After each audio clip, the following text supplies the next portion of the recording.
Merci d'être avec nous pour cette soirée avec Jean-Côme Renaudin. L'enregistrement qui sera fait de ces 2 heures d'échange sera disponible gratuitement sur la chaîne YouTube de la diversité spirituelle, qui est une chaîne qui a été créée par un petit groupe de personnes qui sont toutes là d'ailleurs, hein, et dont vous pourrez retrouver les noms sur le site d'Hébredi Noir, qui est le média qui soutient cette initiative, une initiative qui est animée par l'association Grille de lecture dont je suis le président. Cette chaîne de la diversité spirituelle, comme son nom l'indique, hein, c'est bien de prendre en compte le vécu des personnes qui sont engagées, qui ont une dimension spirituelle et qui sont engagées activement sur le terrain, au milieu des autres, pour faire émerger cette conscience que l'esprit est une réalité qui nous unit, car il n'y a pas de diversité s'il n'y a pas une unité. Et cette unité, ce n'est pas une unité simplement que la Terre est ronde, une unité géographique, c'est une unité qui vient du fait que nous pensons que nous sommes animés par l'esprit, que nous sommes des êtres d'esprit en potentialité pour développer une réalité humaine qui est en train d'émerger, qui n'est pas encore complètement visible. Et nous interviewons les acteurs pour qu'ils précisent leur démarche, pas simplement leurs convictions, leur foi, mais aussi intimement leurs problématiques, leurs ressentis, leurs espoirs, leurs difficultés, etc. Ce que nous aimons partager, c'est vraiment des vibrations d'âme. Hein, c'est ça qui nous intéresse, c'est ça qui fait l'originalité d'ailleurs de la déesse.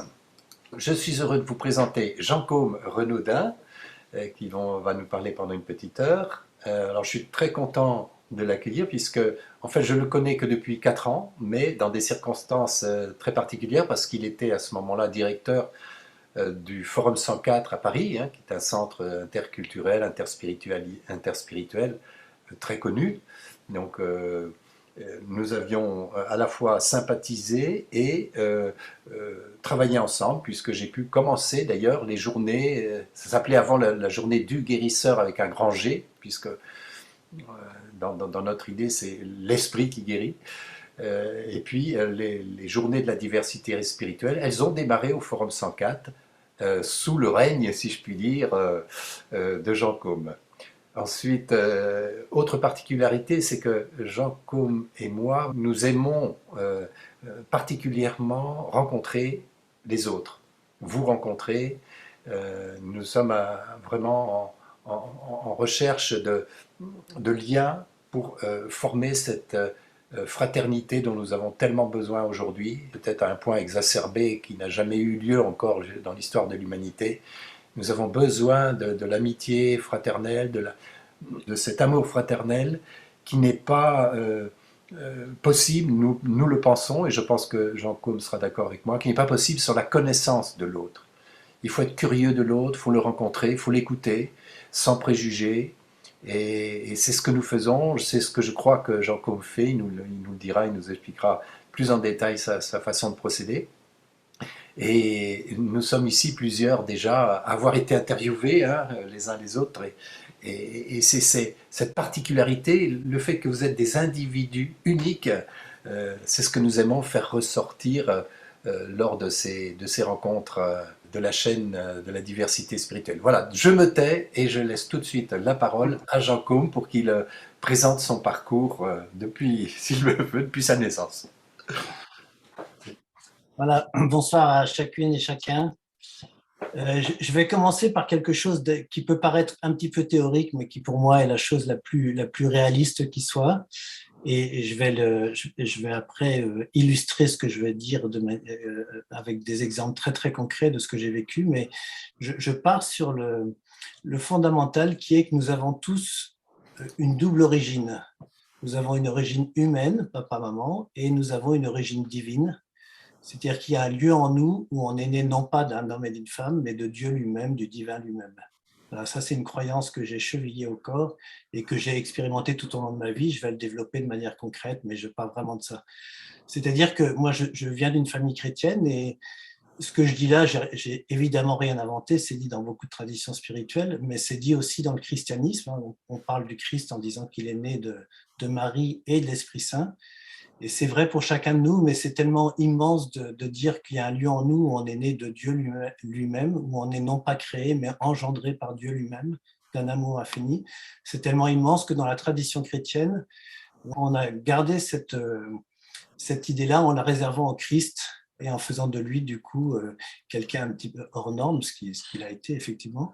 Mais c'est vrai, vraiment, pour moi, c'est vrai pour chacun de nous. C'est-à-dire que à partir de cette naissance papa-maman, j'ai créé un personnage, je me suis construit un personnage qui répondait à la question qu'est-ce que je dois faire ou qu'est-ce que je dois être pour recevoir le minimum d'amour, le minimum de reconnaissance et le minimum de sécurité de mes parents, de mes frères et sœurs, de mes camarades de classe, de mes professeurs, etc., etc.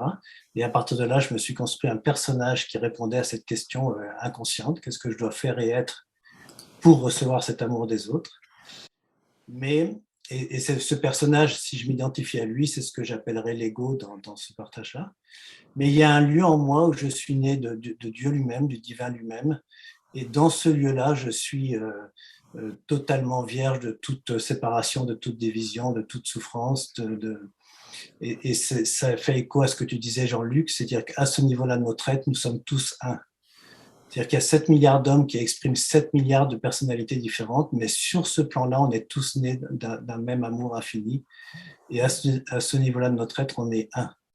Et c'est cette unité fondamentale de l'humanité qui me donne encore beaucoup d'espoir aujourd'hui pour l'avenir de l'humanité, même si quand on regarde les médias et ce qui se passe, c'est pas toujours très très réjouissant. Alors en fait, mon parcours, je vais le partager avec vous avec grande joie, mais vous verrez que c'est toujours un dialogue entre cette nature divine, cette origine divine et cette condition humaine.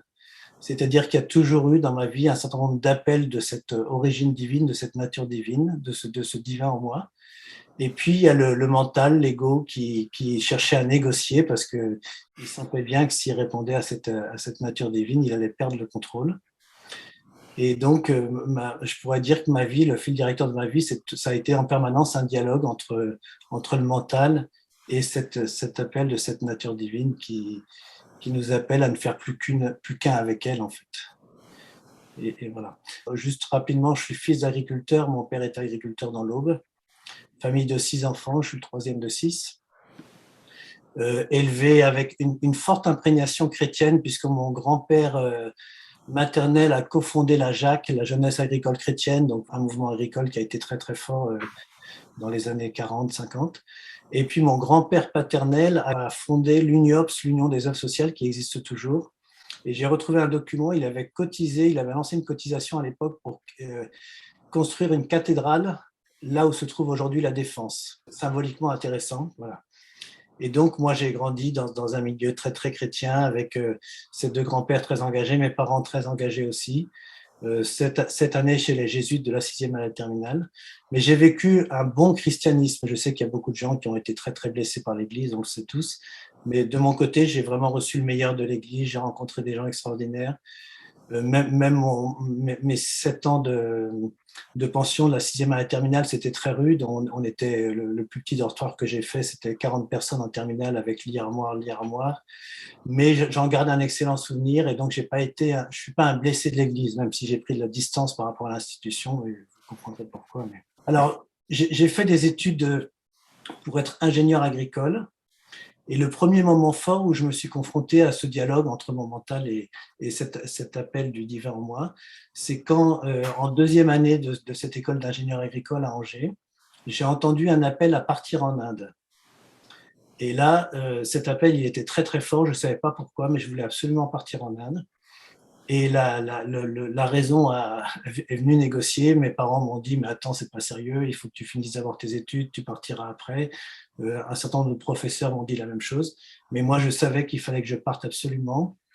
Et donc, on pouvait à l'époque faire une année sabbatique pour arrêter nos études et faire une expérience comme ça. J'ai réussi à vendre ma soupe en disant que j'allais étudier l'agriculture en Inde, ce que je n'ai évidemment jamais fait. Mais finalement, ça s'est fait. Et donc, j'ai arrêté mes études entre la troisième et la quatrième année pour partir 6 mois en Inde. Et ça a été une première expérience forte d'un appel, d'un appel intérieur dont je ne comprenais pas la raison, mais qui était viscéral pour moi. Et puis quand je suis arrivé en Inde, j'étais encore beaucoup avec l'idée que pour recevoir de Dieu, il fallait que je sois quelqu'un de bien. C'est-à-dire que j'étais encore avec l'idée que Dieu se donnait si moi je devenais quelqu'un de potable et quelqu'un d'acceptable et que je faisais des efforts pour être quelqu'un de bien, ce qui est une mémoire religieuse quand même qui est très très prégnante encore dans l'Église, me semble-t-il. En tout cas, c'est celle que j'avais. Et donc, comme j'avais une soif d'absolu très forte, je me suis dit, je vais aller travailler chez Mère Teresa, dans le mouroir de Mère Teresa, parce qu'au moins là, je ferai quelque chose de vraiment extraordinaire et Dieu, il va considérer que je suis un gars bien et du coup, il va pouvoir me donner quelque chose. Et donc, je suis parti chez Mère Teresa. Enfin, j'ai voyagé d'abord un mois dans le sud de l'Inde. Après, je suis parti à Calcutta. Et quand j'ai commencé à travailler dans le mouroir de Mère Teresa, au bout de 15 jours, là aussi un appel en moi très très fort d'arrêter de travailler pour Mère Teresa. Pendant ces 15 jours, je voyais des choses qui étaient très dures, puisque le mouroir de Mère Teresa, c'est quand même des gens qui sont avec des souffrances physiques, des escarres, beaucoup de gens qui mouraient. Et moi, je sentais que j'étais coupé complètement de ma sensibilité, alors que j'ai une sensibilité forte. Quand j'étais petit, je pleurais quand ma mère passait le tumouche. Donc là, j'étais comme coupé de mon intériorité. Et au bout de 15 jours, j'ai senti qu'il fallait que j'arrête. Et là aussi, la tête et le mental, soutenu par les collègues qui étaient tous volontaires là-bas, me disaient, mais attends, t'es dégueulasse si tu fais ça, on a besoin de toi, tu peux pas t'arrêter comme ça. Mais moi, intérieurement, je savais qu'il fallait que je m'arrête. Et donc, j'ai arrêté de faire du bénévolat chez Mère Teresa, mais je suis resté un mois et demi encore à Calcutta, sans plus rien faire. Et dans les jours qui ont suivi cette obéissance à cet appel intérieur de m'arrêter, j'ai vécu l'expérience d'un amour de Dieu qui était un amour inconditionnel. C'est-à-dire, j'ai fait l'expérience que j'étais aimé par le divin, mais que j'avais pas besoin d'être un gars bien pour être aimé, j'avais pas besoin de faire des choses extraordinaires, j'avais pas besoin de faire quoi que ce soit, j'étais aimé et j'étais précédé par un amour infini. Et que toute volonté de vouloir mériter cet amour-là n'avait strictement aucun sens. Donc ça a été une expérience, j'avais 21 ans à l'époque, 22. C'était quelle année?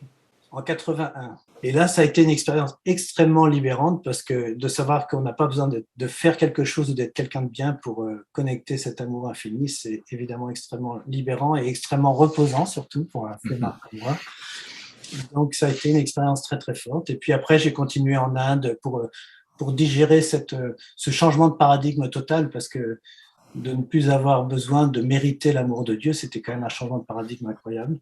Et donc, j'ai continué, je suis resté 2 mois à Calcutta, après je suis allé un peu dans le nord de l'Inde. J'ai passé un mois à Shantivanam Ashram, c'est l'ashram créé par Henri Le Sceau, donc qui était ce bénédictin qui a vécu une expérience de contact avec l'hindouisme très très fort et qui a vécu un choc mystique au contact de l'hindouisme très très fort tout en restant chrétien.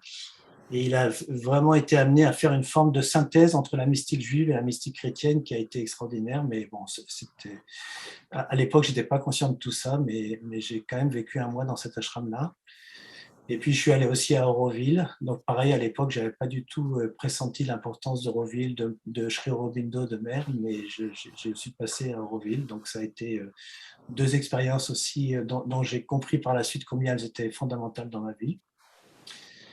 Et puis, je suis rentré en France et puis j'ai fini mes études.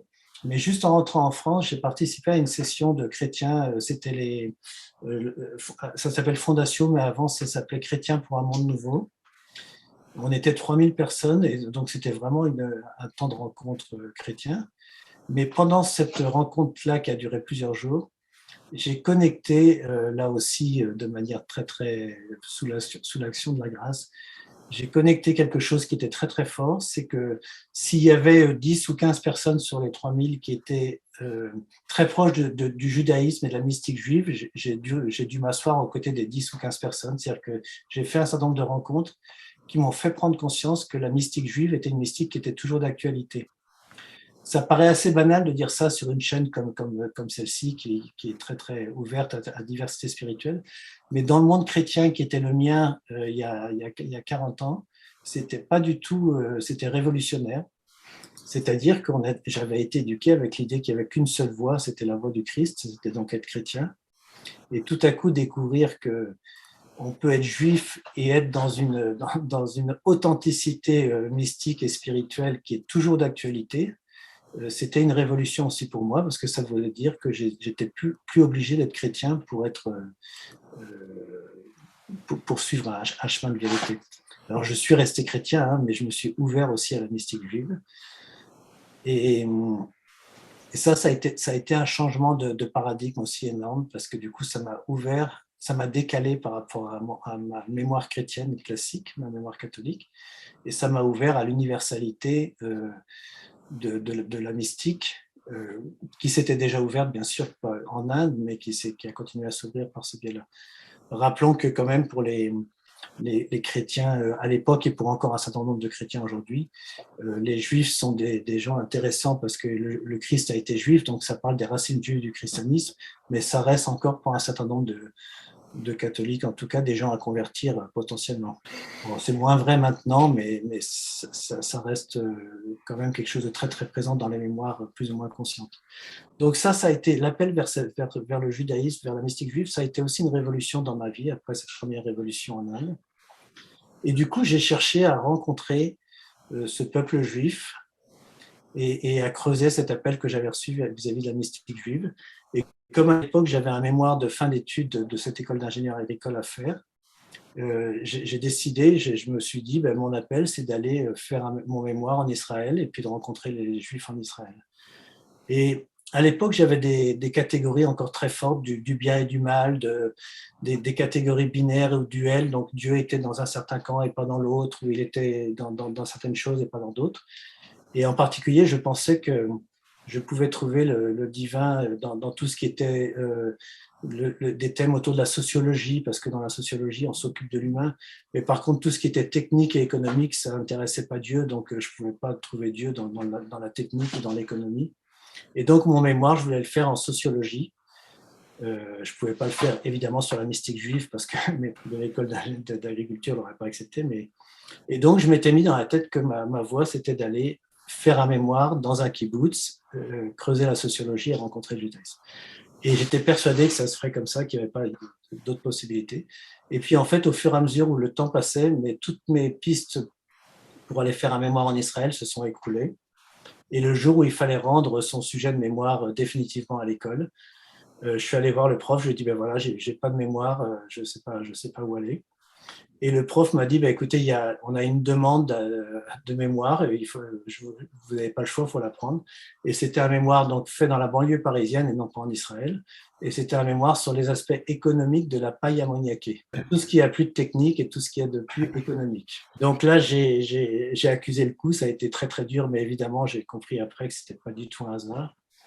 Et donc, je me suis retrouvé à faire un mémoire de 8 mois, c'était en 83 donc, un mémoire ça a duré presque 8 mois à Grignon, dans la banlieue ouest de Paris, sur les aspects économiques de la paille ammoniaquée. Et j'ai compris que ce n'était pas un hasard si j'étais arrivé là, c'était que ça a été un premier coup de massue qui a été permis par ce divin en moi, pour pouvoir casser définitivement mes catégories bien mal, gentil, méchant, Dieu qui se dit à tel endroit mais pas à tel endroit, etc. Et dans les 3 jours qui ont suivi le début de ce mémoire, j'ai ressenti un appel très très très très fort, donc du même ordre que celui qui avait été de partir en Inde, hein, ou d'arrêter de travailler dans le Moab. J'ai eu un appel très fort à partir à pied à Jérusalem. Et c'est venu en une nuit comme ça, et je me suis levé le matin et je me suis dit, je veux absolument partir à pied à Jérusalem. Et là encore, le mental, il a vraiment bien carburé, c'est impossible. À l'époque, c'était l'époque où il y avait des otages français au Liban. Le kilo de français coûtait très très cher là-bas. Et j'avais encore l'armée à faire, l'armée était encore obligatoire. Et toute ma tête et mon mental me disaient, mais tu es complètement fou de vouloir partir à pied à Jérusalem, c'est impossible. Mais ce lieu christique en moi me disait, mais si, ça, je ne peux pas faire autrement que d'obéir à cette injonction-là. Et donc, pendant des semaines, il y a eu ce combat entre le mental et puis cet appel intérieur. Et j'ai fini par en parler avec des gens.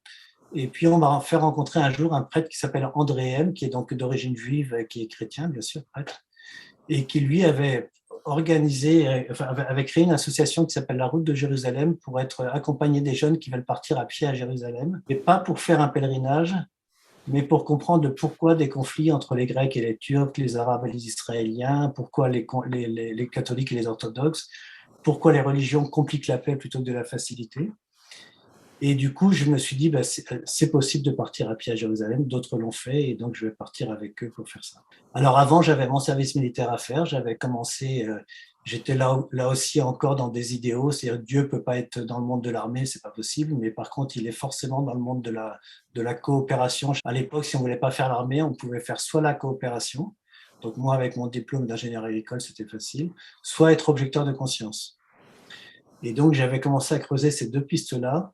Mais grâce à mon expérience du mémoire sur les aspects économiques de la paille ammoniaquée, j'étais rentré dans la perception qu'il fallait que je lâche ces catégories du bien et du mal, de territoires dans lesquels Dieu serait et de territoires dans lesquels Dieu ne serait pas. Et du coup, j'ai senti que c'était juste d'abandonner tous mes dossiers de coopération et d'objecteurs de conscience pour faire l'armée et m'abandonner d'une certaine manière à ce qu'il m'était donné à vivre dans le cadre de l'armée classique. Et donc, j'ai annulé tous ces dossiers et j'ai été appelé en décembre 83, je crois, à Lunéville, dans l'est de la France. On était une population, on était une promotion de 180 personnes. Sur les 180, on était 3 à avoir le niveau bac. Donc, j'ai vraiment plongé dans un monde que je ne connaissais pas du tout, qui était pas le mien naturellement. Et ça a été une expérience extraordinaire parce que je l'avais choisi, parce que j'avais choisi que je pouvais y découvrir aussi le meilleur de chaque être et de chaque personne à travers toutes ces rencontres. Et donc, j'ai vécu une année extraordinaire. J'ai vu des gars merveilleux. J'ai appris plein d'histoires très très cochonnes en même temps. Enfin, ça volait pas toujours très haut, mais j'ai vu derrière toutes ces blagues et et toute cette manière un petit peu de partager entre hommes et de tout ça. J'ai vu beaucoup de tendresse, beaucoup de soif d'amour, enfin, ça a été vraiment une année très très belle. Et puis j'ai rencontré aussi le monde des sous-officiers, puis le monde des officiers, parce que il se trouve que par hasard, j'avais été appelé dans une caserne où je connaissais le colonel qui gérait l'armée, enfin le lieu à Lunéville. Et du coup, ça m'arrivait le week-end de rencontrer les amis de ce colonel. Et j'ai vu aussi des hommes de paix extraordinaires au cœur de l'armée, des gens qui avaient vraiment un grand, grand cœur et qui étaient vraiment des hommes de paix. Voilà pour l'armée. Et après, du coup, je pouvais me consacrer au fait de partir à pied à Jérusalem. Donc l'idée de partir à pied à Jérusalem, c'était de partir sans argent pour être en totale dépendance de l'accueil des personnes et ne pas arriver. Là aussi, j'ai utilisé le mot s'abandonner tout à l'heure à toutes ces personnes de l'armée. Mais là, c'est la même chose. S'abandonner à la relation, s'abandonner à la rencontre avec les Français, les Italiens, les Grecs, les Turcs, les Arabes, les Israéliens, les chrétiens, musulmans, juifs, protestants, non-croyants, enfin toutes les personnes que j'ai rencontrées sur la route, et être dépendant d'eux pour dormir et manger, de manière à être dans une posture de totale écoute. Et je voulais partir plutôt à deux, même si c'était plus confortable pour moi de partir seul, mais je sentais bien que partir à deux, c'était aussi faire l'apprentissage d'une relation avec quelqu'un au quotidien. Et un mois avant de partir, j'ai une femme qui m'a contacté, Marie-Noël, et qui m'a dit je rêve d'aller à Jérusalem à pied depuis longtemps, est-ce que j'ai appris que tu partais, est-ce qu'on pourrait partir ensemble? Donc on s'est rencontrés, bien sûr. Là aussi, moi, j'ai senti intérieurement que c'était juste de partir avec elle. Et là aussi, le mental ou la raison d'un certain nombre de personnes m'ont dit mais fais surtout pas ça, pars pas avec elle, vous allez vous mettre dans une situation pas possible, elle va revenir enceinte. Enfin, on me dit, je me souviens toujours du jour où j'ai rencontré une femme qui était très très référente dans ma famille sur un plan engagement chrétien, une femme très très très belle, très ouverte, mais qui m'a dit si tu fais ça, tu fais la connerie de ta vie. Et je suis descendu de chez elle, je me vois encore en train de mettre sur ma tête le casque de la mobilette que j'avais à Paris. Et intérieurement, j'ai dit non, je pars avec Marie-Noël, même je sens que c'est juste, même si c'est pas forcément raisonnable. Voilà, donc on est parti en 85. Ça a été une expérience initiatique extrêmement puissante parce que Je suis parti avec des grands rêves, c'était formidable. J'allais partir pendant 1 an, j'allais rencontrer plein de gens différents, j'allais faire vivre une école de la paix. Et puis en fait, le premier soir, quand on est arrivé dans un petit village de France, à 15 km de Troyes, on s'est retrouvé dans comment on fait pour demander à quelqu'un dans un petit village de France où est-ce qu'on peut dormir, comment pour manger, alors toutes les portes se ferment et que les gens ont plutôt peur. Et puis du coup, le côté très concret des choses a commencé à faire tomber tous mes idéaux et tous mes rêves. Et surtout avec Marie-Noël, en fait, on était de mondes très différents, de mondes familiaux très différents. On était tous les deux français catholiques, mais on était de mondes familiaux très différents. Et comme on était 24 heures sur 24 ensemble sans aucun échappatoire, c'est-à-dire que c'est bien pire que n'importe quelle vie de couple. Dans une vie de couple, on peut aller travailler, on peut trouver plein de raisons pour prendre quelques distances avec sa femme. J'espère qu'elle n'écoute pas. Là, il n'y avait aucun échappatoire possible. On était tout le temps ensemble. Il fallait qu'on décide ensemble si on s'arrêtait pour faire une pause, si on repartait, à quelle heure on se levait. Et en fait, très vite, il y a eu des tensions entre nous. On est très vite devenus insupportables l'un pour l'autre. Et au bout de quelques jours, ça commençait à être très tiraillé entre nous. Et puis au bout de 10 jours, on ne se supportait plus. Au bout de 15 jours, on se détestait. Et au bout de 3 semaines, on se haïssait. C'était devenu insupportable. Et on s'était dit à l'époque, on est tous les deux français, on est tous les deux chrétiens, on va quand même prier ensemble. Et même ça, c'était devenu impossible. Quand elle sortait son chapelet, j'avais qu'une seule envie, c'était de prendre le chapelet pour l'étrangler. Quand je sortais ma Bible, avec qu'une seule envie, c'est de prendre ma Bible pour m'assommer à coups de Bible, en regrettant que ce ne soit pas une grosse Bible de Jérusalem. Donc c'était devenu juste infaisable. Et on s'est dit, mais ça n'a aucun sens que 2 Français chrétiens aillent rencontrer des gens, des personnes d'autres pays et d'autres religions si on n'est pas capable de faire la paix. Donc on a décidé de se séparer pendant 15 jours et de se retrouver après, de continuer la route ensemble après, parce que ça n'avait aucun sens de vivre la diversité culturelle, nationale, religieuse, si nous-mêmes, on n'était pas capable de vivre cette paix-là. Donc, on s'est séparés. J'ai vécu un petit miracle extraordinaire, c'est qu'on n'avait pas d'argent, mais juste avant le carrefour où on allait se séparer pendant 15 jours, à 100 mètres du carrefour, on voyait le carrefour, moi j'allais partir à droite, Marie-Noël à gauche, on a trouvé un billet de 500 francs par terre, ce qui est quand même assez exceptionnel, ça serait l'équivalent d'un billet de 500 € aujourd'hui.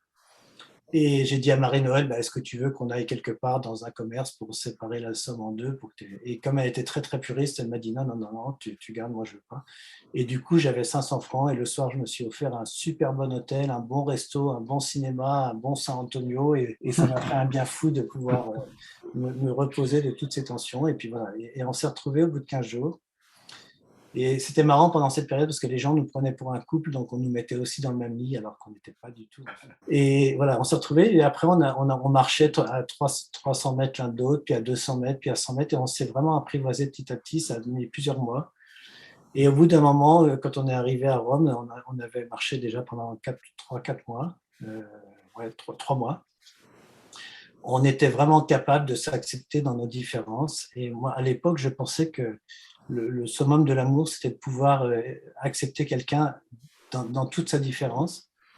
Et à partir de là, j'ai ouvert un autre champ de conscience, c'est-à-dire que quand on a continué à marcher et qu'on est arrivé dans des pays plus compliqués comme la Turquie, la Syrie, la Jordanie, etc., non seulement on était capable de s'accepter dans nos différences, mais on avait besoin de la différence de l'autre pour continuer à avancer. Et ça a été une expérience très forte parce que ça m'a ouvert et évidemment, vous sentez bien que c'est une expérience très concrète et charnelle que j'ai vécue là, c'est pas du tout intellectuel, mais ça m'a ouvert à ce que je crois aujourd'hui, c'est que pour passer dans ce nouveau monde auquel on est appelé, il s'agit bien non seulement de s'accepter différent, mais d'avoir besoin de nos différences pour continuer à avancer.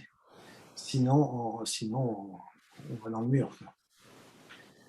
Voilà, et cette marche à pied vers Jérusalem, elle a été extrêmement initiatique parce que tous mes schémas se sont écroulés. J'ai vraiment expérimenté que l'amour n'avait pas de camp et j'ai vu le meilleur et le pire chez des gens très religieux comme chez des gens complètement athées, chez des gens très riches comme chez des gens très pauvres, chez des gens de différentes traditions. Et je suis arrivé à Jérusalem, j'étais un champ de ruines intérieures, c'est-à-dire que j'avais plus aucune croyance, elles s'étaient toutes écroulées les unes après les autres parce que j'avais découvert que l'amour et l'unité n'avaient pas de camp. J'étais vraiment un champ de ruines intérieur. Je me souviens que c'est comme si l'image que j'avais, c'est comme si j'étais dans une nuit noire avec une voûte complètement noir. Il y avait juste une petite étoile qui brillait à laquelle je me raccrochais pour me dire que en étant ce champ de ruines intérieur, il restait de l'espoir pour reconstruire quelque chose à partir de ça. Est-ce que cette personne est celle qui t'accompagne aujourd'hui dans ta maison? Alors non, non, non. Non, mais on est, non, non, non. On est arrivé à Jérusalem avec une très belle unité. Euh, Marie-Noël, elle aurait aimé qu'on soit un couple un couple un peu mystique, enfin, c'est-à-dire un peu, vous savez, comme François et Claire, par exemple. On a une amitié spirituelle très très forte, mais en étant chacun célibataire. Et moi, c'était pas vraiment mon truc. Le célibat, c'était pas vraiment mon truc. Et donc, non, mais en tout cas, on a vécu une belle aventure ensemble. Quand je suis rentré de Jérusalem, j'ai travaillé deux ans dans un lycée agricole comme prof de sociologie à Pierrefonds dans l'Oise. Voilà, c'était pour trouver un lieu d'insertion et puis me remettre un peu de cette année qui avait été une année très, très initiatique. Et puis, au bout durant ces 2 années-là, j'ai rencontré Sophie, voilà, c'est celle qui est ma femme aujourd'hui. J'ai rencontré Sophie chez mes parents le 31 décembre qui a suivi mon retour de Jérusalem, c'est-à-dire le 31 décembre 86. Je ne savais pas quoi faire le jour de l'an et je suis allé chez mes parents et Sophie, qui était une amie de ma mère, était là. Donc voilà, j'ai épousé une amie de ma mère et je l'ai connue chez mes parents. Et on a eu un coup de foudre l'un pour l'autre, mais Sophie, elle avait déjà travaillé 15 ans quand je l'ai connue. Moi, je venais de travailler 4 mois. Elle avait eu 3 enfants d'un premier mari qui était décédé et elle s'était remariée. Elle avait eu un deuxième mari dont elle avait divorcé. Et moi, je savais à peine ce que c'était qu'une femme à l'époque. Enfin, si, j'avais quand même l'expérience avec Marie-Noël, mais j'avais jamais vécu avec une femme. Donc, on a juste 7 ans d'écart, mais on avait à ce moment-là des chemins de vie très différents. Mais il y a une espèce, enfin pas une espèce, il y a eu un coup de foudre réciproque, mais chacun de nous s'est dit, bah non, c'est pas possible, il y a trop d'écart. Et puis finalement, si, ça s'est fait, voilà, on s'est mariés. Et on a vécu à nouveau une expérience très très forte à ce niveau-là par rapport à toujours cette espèce de discussion, parfois de combat et de conflit entre le mental et l'appel intérieur, parce que du coup, on s'est vraiment choisi la troisième fois qu'on s'est vu. Et à ce moment-là, on s'est retrouvé devant la situation suivante, c'est que Sophie ayant été veuve puis et s'étant mariée, ayant divorcé, on ne pouvait pas se marier religieusement puisqu'on était on se retrouvait dans la situation des gens divorcés, mariés. Et donc, si on se mariait, on n'avait plus accès au sacrement. Et là aussi, ça a été ce dialogue entre le mental et l'être a été très très fort parce que nous, on savait tous les deux qu'on se choisissait au niveau le plus profond de notre être, au niveau christique. Mais autour de nous, il y avait un certain nombre de personnes qui nous disaient si vous vous mariez, ça ne va pas le faire. Et on a en particulier un prêtre, pourtant très, très ouvert et très proche de ma famille, qui nous a même dit si vous vous mariez, Dieu, c'est fini pour vous. Ah bah dis donc. Ouais. Donc il y a eu un combat malgré tout, même si intérieurement on savait qu'on choisissait, mais j'avais que 26 ans, moi, donc c'était quand même, j'étais encore avec cette mémoire religieuse très très forte. Et du coup, on a fait le choix de se marier civilement. Et donc, on a fait le choix de ne plus avoir accès au sacrement. Et ça a été une expérience merveilleuse aussi parce que non seulement notre vie spirituelle n'a pas été freinée par le fait qu'on n'avait plus accès au sacrement, mais bien au contraire, on a vécu une forme d'expansion de notre vie spirituelle très très forte après avoir fait ce choix-là. Et du coup, pendant 3 ans, on a vraiment vécu, on n'a jamais senti que le fait de ne plus avoir accès au sacrement venait empêcher quoi que ce soit de cette union à Dieu. Elle se disait autrement, elle se disait, j'allais dire peut-être en direct, mais elle se disait. Et du coup, ça a été une expérience très forte, ce qui fait que quand Sophie a eu son constat de nullité, parce qu'entre-temps, elle a quand même demandé un constat de nullité à l'église, bon, je ne sais pas si tout le monde connaît, mais on peut faire annuler un sacrement de mariage. Et du coup, quand elle l'a eu, on n'a pas du tout voulu se marier tout de suite religieusement parce qu'on était vraiment bien dans cet état-là. Puis finalement, après encore 2 années, donc après 5 ans en tout, on a décidé de se marier religieusement. Et là aussi, ça a été une catastrophe, entre guillemets, parce que au mariage, le prêtre qui nous a mariés, en gros, il nous a présentés comme des brebis égarées qui revenaient en fait, ne correspondaient pas du tout à notre expérience.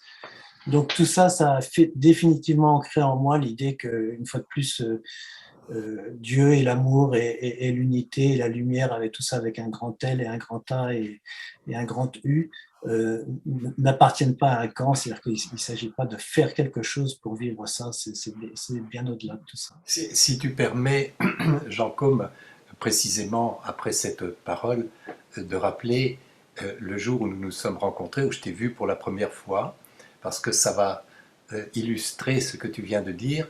Je ne sais pas si tu t'en souviens, mais j'étais venu, j'avais obtenu un rendez-vous de toi au Forum 104, dont tu étais le directeur, parce que j'envisageais des conférences, des animations, etc. Puis je t'avais présenté un plan d'intervention, et l'un des intitulés de cette intervention, c'était Dieu sans Dieu. Et à ce moment-là, je t'ai vu ouvrir les yeux, tu as écarquillé les yeux, tu as dit, bougez pas, tu es allé, je pense, dans ton bureau, enfin, et tu reviens avec un livre où il y avait, que tu dis, je l'ai acheté ce matin, et il y avait marqué Dieu sans Dieu. Ah oui. Ben oui, oui, oui, oui. C'est vrai que quand j'utilise le mot Dieu, là, j'y mets des guillemets. C'est pour ça que je parle souvent du divin, parce que Dieu, c'est tellement connoté dans cette mémoire religieuse, en tout cas dans la mienne, comme un alter ego qui serait un peu là-haut et qui enverrait des grâces de temps en temps. Et c'est évidemment cette perception-là de Dieu a complètement changé en moi. Et maintenant, j'en ai une perception nouvelle. C'est pour ça que j'utilise plutôt souvent le mot divin. Mais... Alors, comment tu es arrivé au 104? Donc, j'ai rencontré Sophie, ce qui fait que j'ai cherché un travail sur Paris. Et donc, on m'a proposé un travail, ça s'est fait par relation. J'ai jamais envoyé de CV dans ma vie. En fait, tout s'est toujours fait par relation. Et on m'a proposé un boulot pour gérer un programme d'accueil d'étudiants américains. Donc, j'ai pris ça parce que c'est cool. Et comme Sophie habitait à Nanterre, donc près de Paris, c'était pratique. Donc, j'ai fait ça pendant 5 ans. Pendant ce temps-là, donc, donc j'ai adopté Mathieu et Thibault, les deux garçons de Sophie. Et puis, on a eu 3 filles ensemble pendant cette période-là. Et puis, en 93, j'ai été licencié. Et du coup, à ce moment-là, on a vraiment fait le choix de prendre 2 années sabbatiques avec 5 enfants. Pourtant, là aussi, ce n'était pas très raisonnable. Mais on a pris la décision de prendre 2 années sabbatiques pour discerner ce qu'on avait envie de vivre sur un plan professionnel qui était en écho total et en union totale avec nos aspirations humaines et spirituelles. Donc, on a quitté Paris, on a loué notre maison, qui était donc la maison à Nanterre, et on s'est mis dans un petit gîte près de Vendôme pour prendre ces 2 années sabbatiques. Et pendant ces 2 années sabbatiques, ce qui est venu, c'était de créer un lieu, et là on commence à approcher du Forum 104, c'était de créer un lieu qui accueille des gens qui sont dans des recherches humaines et spirituelles très variées. Donc ça, pour moi, évidemment, c'était un prolongement de l'expérience de la route de Jérusalem. Et un lieu dans lequel on pourrait proposer nous-mêmes notre propre programme d'activité qui mettrait en lien des gens qui viennent de mondes culturels, religieux, spirituels différents. Et donc, je le dis en 1 minute, mais ça a mis 2 ans pour discerner ça. Et on a du coup défini les critères idéaux d'un lieu. Et c'est comme ça qu'on a acheté un jour la Picotière. Donc, c'est le lieu à partir duquel je vous parle là.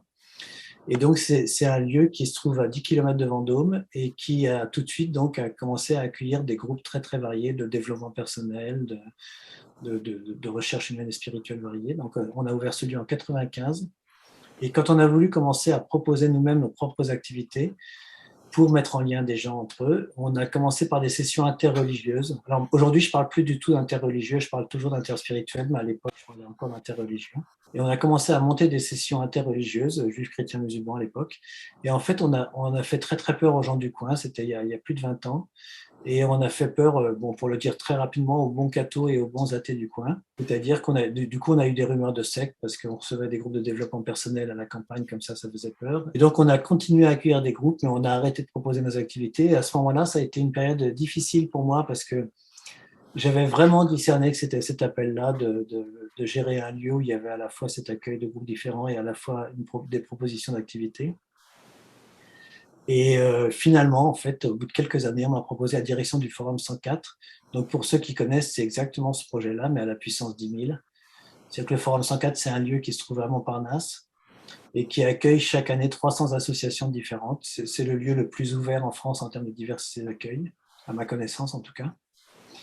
Et c'est un lieu aussi où il y a une équipe d'animation de 15 personnes qui propose en permanence des conférences, des ateliers, des journées, des méditations différentes, etc.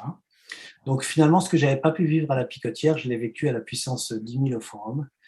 Et donc ça a été une expérience très très forte. J'ai connu le Forum parce qu'entre le moment où on a su qu'il fallait qu'on arrête nos activités à la Picotière, enfin de proposer nous-mêmes des activités parce que c'est devenu trop compliqué, et le moment où j'ai connu le Forum, on s'est mis à accueillir pendant quelques années avec Sophie des personnes qui étaient en choc de vie après des deuils, des dépressions. Du coup, on a cherché un lieu sur Paris où on pourrait faire un suivi avec ces personnes et quelqu'un nous a parlé un jour du Forum 104, donc on est allé voir la directrice de l'époque qui nous a prêté une salle pour faire ces accompagnements.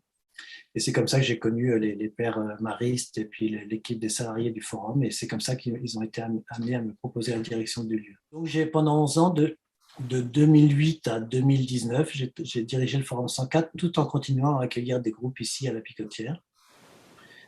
Voilà, donc ça a été des années très très riches, durant lesquelles j'ai entre autres été amené à vivre un chemin de guérison d'un certain nombre de plans. Alors je ne vais pas développer ça maintenant, mais voilà, vivre un chemin de guérison non seulement de blessures liées à mon histoire individuelle, mais aussi de guérir de blessures liées à la blessure du corps collectif qu'on porte en nous. C'est-à-dire que je crois qu'on porte chacun en nous, il y a le personnage individuel, il y a cette nature divine, et puis c'est comme s'il y avait un plan intermédiaire où on porterait en nous le corps collectif de toute la création. C'est-à-dire qu'il y a un lieu en nous, on est un avec tout le corps de toute l'humanité, de toute la création. Et donc, quand ce corps de l'humanité est blessé, on porte en nous les blessures de ce corps collectif. Et j'ai été conduit à explorer voilà, des blessures de ce corps collectif inscrit en moi. Tout à coup, j'ai un appel intérieur, donc c'était le 15 février 2019. J'ai senti un appel à quitter le forum pour me consacrer entièrement à la question des enjeux spirituels des mutations que nous sommes en train de vivre. Et donc, j'ai écouté cet appel qui me semblait très très juste. Alors là aussi, c'était pas très raisonnable parce que au forum, j'avais quand même un poste qui était très très agréable. Je rencontrais plein de gens passionnants, dont un certain Jean-Luc. Merci. J'avais un appartement de fonction. Enfin, voilà, la vie était plutôt belle. J'étais tout près de Montparnasse, qui était à 42 minutes en TGV de Vendôme, où j'ai ce lieu de la Picotière. Mais j'ai senti cet appel très très fort et du coup, j'ai quitté le forum en septembre 2019. Alors, là aussi, c'était des choix pas rationnels, y compris sur un plan financier, parce que quand on a créé la Picotière, je reviens un petit peu en arrière, quand on a créé la Picotière en 95, quand on a eu cet appel-là, on savait qu'une fois qu'on avait acheté la Picotière, on n'avait plus un sou pour faire les travaux, il y avait énormément de travaux à faire. On avait juste 5 chambres disponibles avec 5 enfants. Mais donc ma femme me disait toujours, mais c'est pas raisonnable, on n'y arrivera jamais. Effectivement, tous les budgets prévisionnels qu'on faisait étaient en négatif. Et moi, je savais que c'était mon appel, je savais que c'était ça que la vie avec un grand V m'appelait à vivre. Et donc je lui disais, mais je m'en fous, on est appelé à ça, on y va. Et je me souviens toujours d'un matin à 3 heures du matin en 96 ou 97, où je me suis réveillé avec des angoisses très fortes parce que je savais qu'une fois que j'avais payé toutes les factures qui étaient sur mon bureau, j'avais plus un rond avec donc toujours ces 5 enfants à charge qui avaient entre 3 ans et 16 ans. Et j'ai pris, à l'époque, on avait une petite 4L et je suis allé dans un routier qui était ouvert toute la nuit.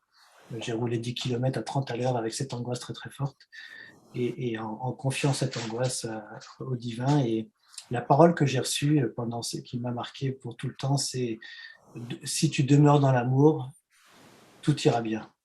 Voilà, c'était juste un appel à demeurer dans l'amour. Donc demeurer dans l'amour, c'est demeurer dans cette nature divine, c'est ne faire plus qu'un avec cette nature divine, bien sûr. Et quand je suis arrivé au routier, j'étais en paix. Et du coup, quand j'ai quitté le forum en 2019, là aussi, c'était pas forcément très raisonnable financièrement, mais j'avais déjà vécu cette expérience qui me permettait d'oser faire le pas. Donc j'ai quitté en 2019. Après 2019-2020, ben, il y a eu le confinement. On a vécu un confinement ici avec 12 personnes, qui a été une expérience de collectif très, très intéressante. Et puis l'appel s'est précisé sous la forme de l'itinérance, c'est-à-dire que j'ai J'ai senti en août 2020 de donner forme à cet appel de creuser la question des enjeux spirituels en étant itinérant avec un van que j'ai acheté, donc que j'ai équipé. C'est un petit van un peu Peugeot Expert pour ceux qui s'y connaissent, qui me permet d'être autonome pour dormir et manger. Et je circule partout en France pour rencontrer les personnes qui s'intéressent à la question des enjeux spirituels des mutations. Voilà, donc c'est ce que je vis actuellement. Donc j'alterne des temps où je suis avec mon van et des temps où je reviens à la picotière parce que c'est le lieu continue à tourner, à recevoir des groupes. Donc il faut que, même si c'est un lieu qui tourne de façon assez autonome, il faut que je puisse rencontrer l'équipe. Il y a du travail administratif aussi, donc je reviens régulièrement ici. Et puis je repars après en France pour rencontrer ces personnes. Alors, qu'est-ce que tu appelles les mutations, les enjeux spirituels des mutations? Est-ce que tu pourrais expliciter un peu? D'abord, je suis parti de la croyance qui n'a pas changé. Hein. Quand j'étais au forum, j'avais vraiment cette expérience, cette conscience-là, qu'on est en train de vivre une des plus grosses mutations de toute l'histoire de l'humanité. Quand j'étais au forum, j'ai fait une formation avec l'Institut des futurs souhaitables. Donc, l'Institut des futurs souhaitables, c'est un organisme qui forme des gens à la question justement de ces mutations. Et c'est pas du tout, ils sont pas du tout dans une démarche spirituelle, mais ils nous faisaient rencontrer plein de spécialistes de l'économie, de l'écologie, de la société, des philosophes, des sociologues, etc.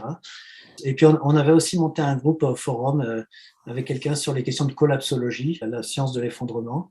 Et je me suis confronté vraiment à cette angoisse de la collapsologie et de l'effondrement d'un monde parce que tous ces formateurs que j'ai rencontrés nous brossaient un tableau très très noir de l'avenir de l'humanité. Et comme il n'y avait pas en plus la dimension spirituelle dans cette formation, on avait de quoi être désespéré en sortant de cette formation. Et j'ai senti que c'était super important que je me coltine ça. C'est-à-dire que toute ma vie, je n'ai jamais triché, vous l'avez bien senti à travers l'expérience de la route ou à travers tout ça. J'ai jamais triché avec mes fragilités, mes vulnérabilités, mes peurs, ma pauvreté existentielle. Je me suis toujours coltiné ces dimensions-là. Pour moi, c'est très, très important parce que c'est en les acceptant que je les ouvre au divin. Donc là, j'ai traversé 6 mois d'angoisse sur l'effondrement du monde.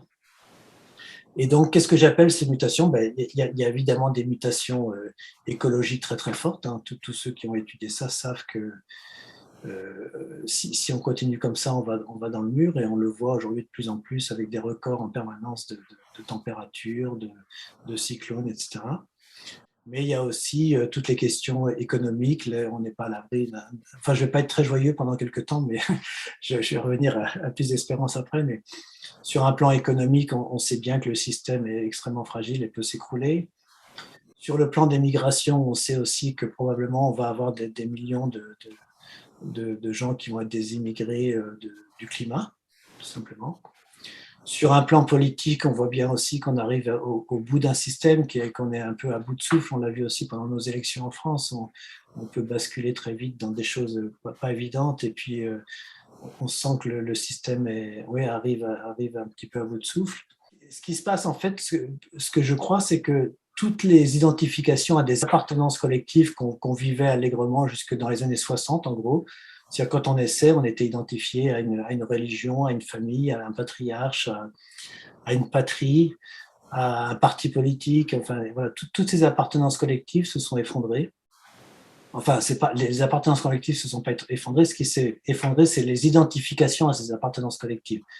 C'est-à-dire que moi, quand je suis né en 60, on était encore persuadé, en tout cas mes parents et tout ça, que les seuls qui avaient la vérité, c'était les catholiques. Maintenant, plus personne ne pourra jamais oser dire ça. Enfin, s'il y en a qui osent. Vraiment, ça s'est quand même pas mal écroulé. On était identifié à un pays, mais là aussi, on sent bien que c'est beaucoup plus compliqué que ça. Il y a eu la construction de l'Europe entre-temps.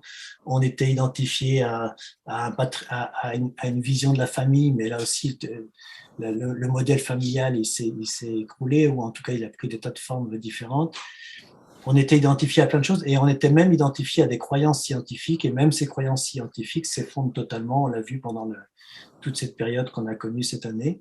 On voit bien qu'on ne peut plus s'identifier à la science qui serait la science qui apporterait des réponses absolues et auxquelles on serait obligé de croire, parce que les fondements même de la science sont remis en cause aujourd'hui par des gens comme Philippe Guillemot, par exemple. Donc aujourd'hui, on ne peut plus s'identifier à des croyances collectives, une fois de plus religieuses, familiales, politiques, scientifiques, etc. Sauf si c'est par besoin de se sécuriser et de retrouver des identifications qui nous sécurisent, mais on voit bien que tout ça, ça s'est écroulé. Donc, il faut aller vers un nouveau monde et un nouveau récit. Tu le soulignais tout à l'heure, Jean-Luc, dans l'introduction. Il faut qu'on retrouve une unité, mais qui ne pourra pas être une unité religieuse, qui ne pourra pas être une unité scientifique, qui ne pourra pas être une identité nationale, qui ne pourra pas être une identité politique. Donc il faut qu'on retrouve un récit commun, où on retrouve du un au-delà de toutes ces identifications. Donc pour moi, c'est dans cette nature divine qu'on porte tous et on est tous un, mais ça nécessite de réinventer plein de choses. Voilà. Sur sur cette évolution, donc toi, tu te places en optimiste de volonté ou en optimiste de cœur Est-ce que tu y crois vraiment ou est-ce que tu dois te... Est-ce que c'est un peu laborieux, la perspective que l'humanité, comme on voit aujourd'hui, que un fou peut lancer une bombe atomique qui fasse sauter la Terre, comment tu te positionnes intérieurement par rapport à ça? Ouais. Non, moi j'y crois à fond et de cœur parce que je pense que l'alpha et l'oméga de toute chose, c'est le divin. C'est-à-dire que je crois à cette origine divine qu'on porte tous en nous et je crois que la finalité, c'est vraiment les épousailles entre le ciel et la terre, entre notre nature divine et notre condition humaine. Donc j'y crois. Par contre, je crois qu'il va y avoir et il y a déjà un prix à payer. C'est-à-dire que doit s'effondrer ce qui appartient au monde des identifications collectives ou des égos collectifs, c'est-à-dire toutes nos doit s'effondrer tout ce qui nous fait encore croire que c'est en étant tous une fois de plus soit catholiques, soit votant à droite, soit je sais pas quoi qui va nous amener la paix. Donc il y a un effondrement. Et il va y avoir un effondrement douloureux, et il y a déjà un effondrement douloureux pour tous ceux qui s'accrochent encore à des croyances ou qui s'identifient encore à des croyances très très fortes. Et on le voit, hein, il y a des effondrements climatiques qui sont déjà très très douloureux. Bah, il y a bien sûr la guerre en Ukraine. Bah.